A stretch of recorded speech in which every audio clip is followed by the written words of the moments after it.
से अधिक आयु के लोगों को बूस्टर डोज लगेगी मुफ्त। केंद्रीय मंत्रिमंडल की बैठक में लिया गया फैसला।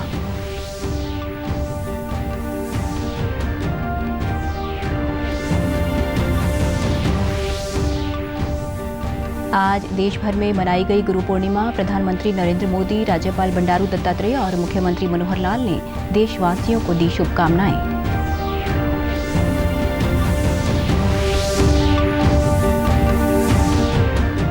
प्रदेश में पिछड़ा वर्ग आयोग का नए सिरे से किया गया गठन। सेवानिवृत्त न्यायाधीश दर्शन सिंह होंगे आयोग के अध्यक्ष।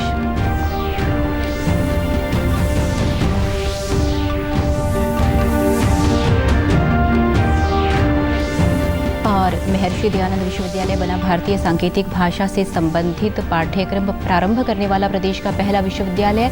मूक बधिर विद्यार्थी होंगे लाभान्वित। नमस्कार, मैं सारिका शर्मा। अब समाचार विस्तार से। नई दिल्ली में आज प्रधानमंत्री नरेंद्र मोदी की अध्यक्षता में केंद्रीय मंत्रिमंडल की बैठक हुई। बैठक के दौरान कई महत्वपूर्ण निर्णय लिए गए। केंद्रीय सूचना एवं प्रसारण मंत्री अनुराग सिंह ठाकुर ने कैबिनेट के फैसलों की जानकारी देते हुए बताया कि 15 जुलाई से अगले 75 दिनों तक 18 वर्ष से अधिक आयु के सभी नागरिकों को सरकारी टीकाकरण केंद्रों पर बूस्टर खुराक निःशुल्क दी जाएगी। जुलाई 2022 से लेकर अगले 75 दिन तक, यानी कि 15 जुलाई से अगले 75 दिन तक देश के 18 वर्ष से ज़्यादा उम्र के जितने भी नागरिक होंगे उनको बूस्टर डोज बिल्कुल मुफ्त में देने का निर्णय लिया गया है। इससे जहां एक और उनको सुरक्षा भी मिलेगी। पहले भी कुछ लोगों ने लगाया, लेकिन वो शुल्क के साथ सशुल्क लिया जाता था, प्राइवेट क्षेत्रों में भी लगता था। लेकिन इससे पहले जो मुफ्त था वो फ्रंट लाइन वर्कर्स थे, कोविड वॉरियर्स थे, या फिर 60 साल से ज़्यादा के जो नागरिक थे उनके लिए था। अब इसको 18 साल से ज़्यादा की उम्र वालों के लिए साफ कर दिया है कि बिल्कुल मुफ्त बूस्टर डोज अब आप लगवा सकते हो और ये सभी सरकारी केंद्रों पर जगह जगह पर उपलब्ध होगा। अनुराग सिंह ठाकुर ने बताया कि आबू, अंबाजी और तारंगा को रेलवे नेटवर्क से जोड़ा जाएगा और ये नई रेलवे लाइन 4 वर्षों में बनकर तैयार होगी।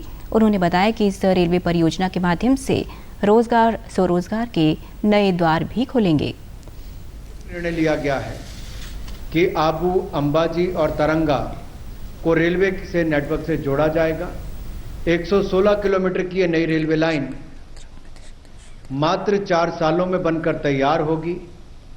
2798 करोड़ रुपए इसके ऊपर खर्च आएगा और अगले 4 वर्षों में जब इस पे काम चल रहा होगा तो लगभग 40 लाख मैंडेज इसमें होंगे, जिसमें से लोगों को रोजगार, स्वरोजगार के अवसर मिलेंगे और रोजगार, स्वरोजगार के नए द्वार भी इस रेलवे परियोजना के माध्यम से खुलेंगे। आज गुरु पूर्णिमा है। इसे व्यास पूर्णिमा भी कहा जाता है और यह पूर्व आध्यात्मिक और शैक्षिक गुरुओं को समर्पित है। इस अवसर पर लोग अपने उन गुरुओं को याद करते हैं जिनके मार्गदर्शन और आशीर्वाद ने उनके जीवन को दिशा दी। उपराष्ट्रपति एम वेंकैया नायडू ने गुरु पूर्णिमा के अवसर पर ट्वीट संदेश में देशवासियों को बधाई देते हुए कहा कि गुरु हमारे जीवन में ज्ञान प्रदान करने से लेकर चरित्र गढ़ने तक हमें ज्ञान के साथ प्रबुद्ध करने और हमें एक उज्जवल भविष्य की ओर ले जाने में एक अमूल्य भूमिका निभाते हैं। प्रधानमंत्री नरेंद्र मोदी ने गुरु पूर्णिमा के अवसर पर ट्वीट संदेश में कहा कि ये उन सभी अनुकरणीय गुरुओं के प्रति आभार व्यक्त करने का दिन है जिन्होंने हमें प्रेरित किया, हमें मार्गदर्शन दिया और हमें जीवन के बारे में बहुत कुछ सिखाया। उन्होंने कहा कि हमारा समाज सीखने और ज्ञान को अत्यधिक महत्व देता है। हमारे गुरुओं का आशीर्वाद भारत को नई ऊंचाइयों पर ले जाए। प्रदेश के राज्यपाल बंडारू दत्तात्रेय ने गुरु पूर्णिमा के अवसर पर अपने ट्वीट संदेश में प्रदेशवासियों और गुरुओं को बधाई देते हुए कहा कि हमारे जीवन में गुरुओं का बहुत बड़ा स्थान है। वे हमें जीवन में सफलता, शांति और खुशी पाने के लिए प्रेरित और मार्गदर्शन करते हैं और एक मजबूत और समावेशी सामाजिक व्यवस्था के निर्माण में योगदान करते हैं। मुख्यमंत्री मनोहर लाल ने ट्वीट कर कहा कि अपने अप्रतिम ज्ञान, अनुभव और दर्शन से हम सबका मार्गदर्शन करने वाले समस्त गुरुजनों को सादर नमन। गुरु पूर्णिमा के पावन अवसर पर सभी को हार्दिक बधाई और शुभकामनाएं। प्रदेश सरकार ने पिछड़ा वर्ग आयोग का नए सिरे से गठन कर दिया है। हरियाणा सरकार ने इस संबंध में अधिसूचना जारी की है। अधिसूचना के मुताबिक आयोग में चेयरमैन सहित 5 सदस्य नियुक्त किए गए हैं। सेवानिवृत्त न्यायाधीश दर्शन सिंह को आयोग का अध्यक्ष बनाया गया है। पूर्व कुलपति डॉक्टर S.K. गखर और श्यामलाल जांगड़ा को पिछड़ा वर्ग आयोग का सदस्य नियुक्त किया गया है। अनुसूचित जाति एवं पिछड़े वर्ग कल्याण विभाग के महानिदेशक को भी आयोग का सदस्य बनाया गया है। इसी विभाग के विशेष सचिव मुकुल कुमार को पिछड़ा वर्ग आयोग का सदस्य सचिव नियुक्त किया गया है। महर्षि दयानंद विश्वविद्यालय रोहतक में अब विद्यार्थी सांकेतिक भाषा सीखेंगे, जिससे मूक बधिर व्यक्तियों की शैक्षणिक आवश्यकताएं पूरी होंगी। विश्वविद्यालय में इसी शैक्षणिक सत्र से diploma in Indian language interpreting और diploma in teaching Indian sign language के पाठ्यक्रम प्रारंभ किए जा रहे हैं। महर्षि दयानंद विश्वविद्यालय भारतीय सांकेतिक भाषा से संबंधित पाठ्यक्रम प्रारंभ करने वाला प्रदेश का पहला विश्वविद्यालय है। इससे न केवल मूक बधिर विद्यार्थी लाभान्वित होंगे, बल्कि इससे नई शिक्षा नीति के समावेशी शिक्षा के संकल्प को पूरा करने में भी आसानी होगी। विश्वविद्यालय के सेंटर फॉर डिसेबिलिटी स्टडीज के निदेशक प्रोफेसर राधेश्याम ने बताया कि इन दोनों पाठ्यक्रमों में 30-30 सीटें होंगी और इनमें भारतीय पुनर्वास परिषद द्वारा आयोजित all India online aptitude test के जरिए दाखिला होगा। एक diploma in teaching of Indian sign language और दूसरा हमारा जो है इंटरप्रेटर का diploma in Indian sign language interpretation है। दोनों में 30-30 सीट आरक्षित हैं। रिहेबिलिटेशन काउंसिल ही दाखिला करेगी और इसमें अभी इमरान ने बहुत सारी चीज़ें कम्युनिकेट की, मैं उनको पुनः नहीं दोहराऊंगा। मैं ये कहना चाहता हूँ कि ये एक ऐसा फील्ड है जो समाज कल्याण से जुड़ा हुआ है और ये संप्रेषण से जुड़ा हुआ है। जब कोई व्यक्ति संप्रेषण कर ही नहीं पाएगा तो अपनी बात ना दूसरे को बता सकता, ना दूसरे की समझ सकता। सांकेतिक भाषा के शिक्षक इमरान ने कहा कि इन पाठ्यक्रमों के जरिए मूक बधिर विद्यार्थियों को समाज की मुख्य धारा से जोड़ने में भी मदद मिलेगी। जरिए न केवल नई शिक्षा नीति NEP 2020 के प्रावधानों को पूरा करने का प्रयास किया जा रहा है, बल्कि इसके जरिए एक प्रकार का सामाजिक आउटरीच का भी कार्य पूरा किया जा रहा है, ताकि मुक्त बधिर जो विद्यार्थी हैं वो शिक्षा और रोजगार के मुख्य धारा से जुड़े। गौरतलब है कि माननीय प्रधानमंत्री नरेंद्र मोदी जी ने भारतीय सांकेतिक भाषा के प्रोत्साहन के लिए अपने कार्यक्रम मन की बात में विशेष आग्रह किया था और महर्षि दयानंद विश्वविद्यालय उनके इस मिशन को पूरा करने के लिए इस वर्ष ये पाठ्यक्रम प्रारंभ कर रहा है। तो 2 कोर्स के बारे में मैं बताना चाहूँगा, एक diploma in teaching Indian sign language और diploma in Indian sign language interpretation का जो कोर्स है उसके बारे में। तो जो DT-ISL का कोर्स है वो करने के बाद जो बधिर लोग हैं वो टीचर बनते हैं, ISL टीचर कहलाते हैं। और जैसे ये MDU बहुत बड़ी यूनिवर्सिटी है, यहाँ पर बहुत सारे डिपार्टमेंट्स हैं, तो अगर जिन भी बच्चों को यहाँ पर साइन लैंग्वेज की ज़रूरत है तो यहाँ पर जो डेफ टीचर्स हैं वो आगे जाकर टीचिंग भी का भी उनको अपॉर्चुनिटी मिल सकती है।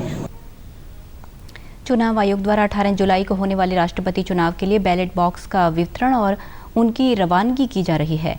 3 दिनों तक चलने वाले इस कार्यक्रम में चुनाव आयोग ने अपनी निगरानी में हरियाणा सहित अन्य सभी राज्यों के निर्वाचन अधिकारियों को संपूर्ण चुनाव सामग्री भेजना शुरू कर दिया है।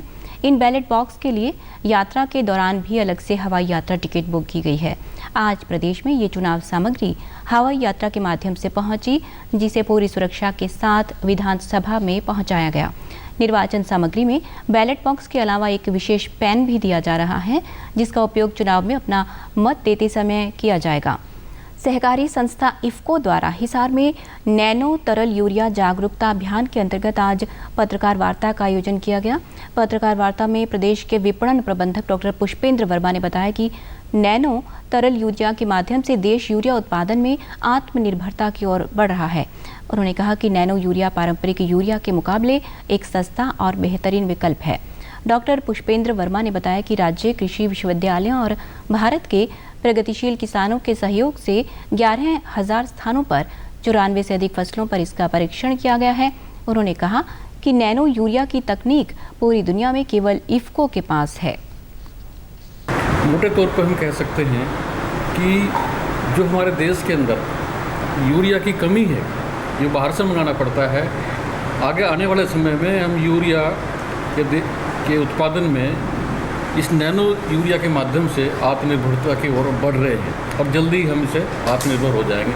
जो हमारे देश के अंदर यूरिया की कभी कमी हो जाती थी, अब कमी नहीं हुई। किसानों के लिए यह बहुत अच्छा है और इसे सभी फसलों में इसका इस्तेमाल कर सकते हैं। प्रदेश के इफ्को उप महाप्रबंधक डॉक्टर ओमकार सिंह ने बताया कि नैनो तरल यूरिया नाइट्रोजन का एक अनूठा स्रोत है। ये भूमि में पारंपरिक यूरिया की तुलना में अधिक नाइट्रोजन की पूर्ति करता है। उन्होंने कहा कि नैनो यूरिया पर्यावरण हितैषी है और यह मिट्टी, हवा और पानी की गुणवत्ता में सुधार करता है। और अहम गुण है इसका कि जो हमारा परंपरागत यूरिया है उसका, जैसे साहब ने बताया कि 30 से 35% ही उसका उपयोग अक्षमता है, जबकि इसकी उपयोग अक्षमता 85 से लेकर 90% तक है। जो परंपरागत यूरिया से जो भूमिगत जल है, वायु है, मृदा है, उसके स्वास्थ्य को ख़राब करता है। ज़मीन के अंदर जो हमारा भूमिगत जल है लगभग 55 फीट तक उसमें जो नाइट्रेट है नाइट्रोजन का, वो उस पानी में चला गया। वो पानी प्रदूषित हो गया, ना वो फसल के लायक है, ना ही वो पीने के इंसान इसके इस्तेमाल करने के लायक है। अब चूंकि इसकी उपयोग अक्षमता 85 से लेकर 90% तक है, तो 0% ज़मीन को प्रदूषित करता है और ना ही वातावरण को प्रदूषित करता है। भारत सरकार का बहुत, और ये एक टेक्नोलॉजी केवल और केवल हिंदुस्तान के पास है पूरी दुनिया में, और हिंदुस्तान में भी इफ्को के पास ये टेक्नोलॉजी है। स्वास्थ्य मंत्री अनिल विज ने कल चंडीगढ़ में राष्ट्रीय वेक्टर जनित बीमारी नियंत्रण कार्यक्रम की समीक्षा बैठक की।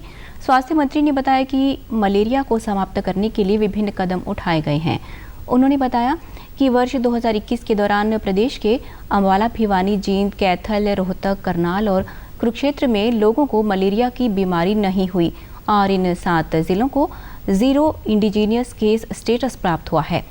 स्वास्थ्य मंत्री ने बताया कि वर्ष 2021 के दौरान 331 प्राथमिक स्वास्थ्य केंद्रों ने भी 0 इंडिजीनियस केस स्टेटस हासिल किया है।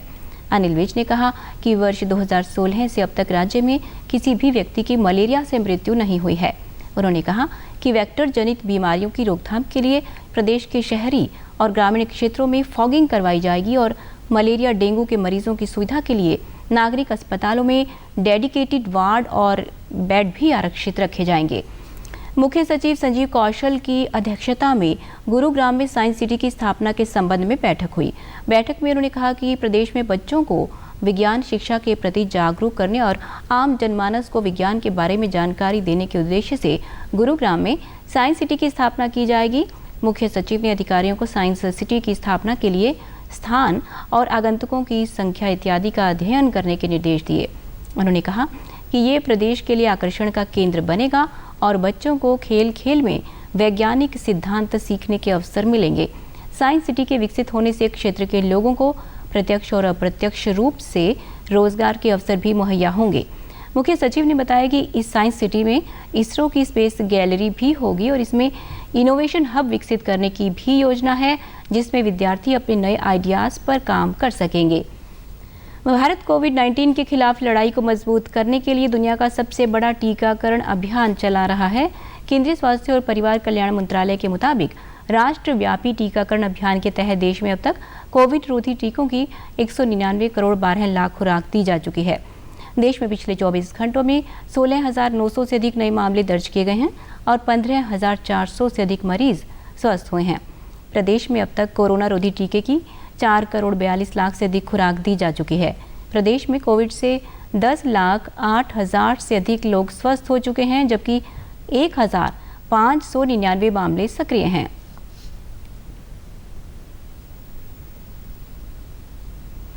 डीडी न्यूज़ हरियाणा पर देश और प्रदेश से जुड़ी खबरों को विस्तार से जानने के लिए आप हमारे साथ फेसबुक, ट्विटर और यूट्यूब के माध्यम से भी जुड़ सकते हैं।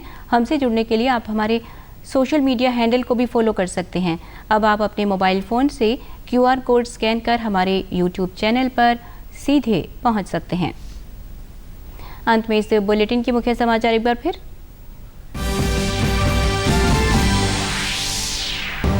पंद्रह जुलाई से 18 वर्ष से अधिक आयु के लोगों को बूस्टर डोज लगेगी मुफ्त। केंद्रीय मंत्रिमंडल की बैठक में लिया गया फैसला।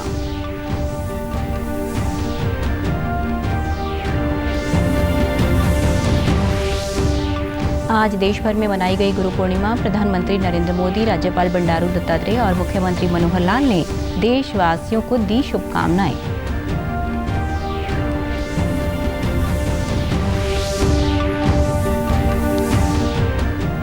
प्रदेश में पिछड़ा वर्ग आयोग का नए सिरे से किया गया गठन। सेवानिवृत्त न्यायाधीश दर्शन सिंह होंगे आयोग के अध्यक्ष।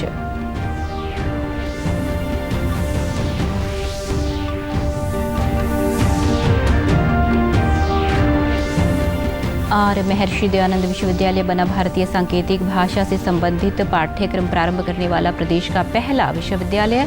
मूक बधिर विद्यार्थी होंगे लाभान्वित। समाचारों में आज बस इतना ही। नमस्कार।